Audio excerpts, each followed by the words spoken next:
اعوذ باللہ من الشیطان الرجیم، بسم اللہ الرحمن الرحیم۔ السلام علیکم ناظرین و سامعین۔ ایک جنگل میں ایک ہرنی رہتی تھی۔ اس کے 2 بچے تھے۔ ایک بار وہ باہر نکلی تو کسی شکاری نے راہ میں جال بچھا رکھا تھا۔ بے خبر ہرنی اس جال میں پھنس گئی۔ جب اس نے دیکھا کہ میں تو پھنس گئی ہوں تو بڑی پریشان ہوئی۔ اس کی خوش قسمتی دیکھیے کہ اسی جنگل میں حضور سرور عالم صلی اللہ علیہ وسلم تشریف لاتے ہوئے اسے نظر آئے۔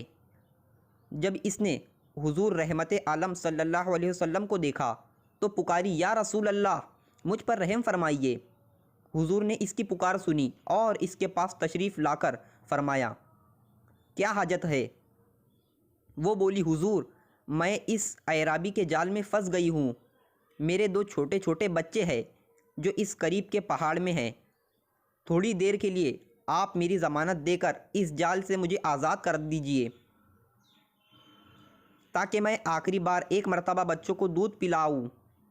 حضور میں دودھ پلا کر پھر یہیں واپس آ جاؤں گی۔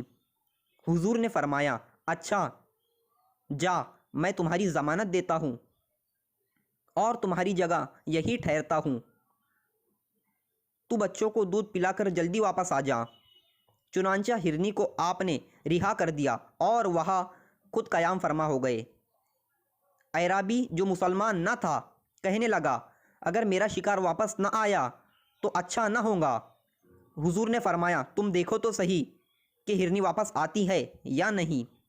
چنانچہ ہرنی بچوں کے پاس پہنچی اور بچوں کو دودھ پلا کر فوراً واپس لوٹی اور آتے حضور کے قدموں پر سر ڈال دیا۔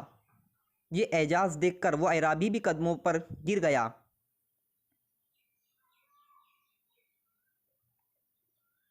جھک گئے سر ہرنی و کافر کے دونوں ساتھ ساتھ، مصطفیٰ نے ان کے سر پر رکھ دیا رحمت کا ہاتھ۔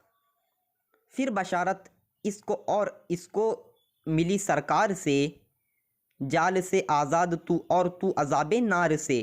اس سے ہمیں یہ سبق ملتا ہے، ہمارے حضور صلی اللہ علیہ وسلم جانوروں تک کے لیے رحمت ہے اور جانور بھی حضور کے حکم کی تکمیل کرتے ہیں۔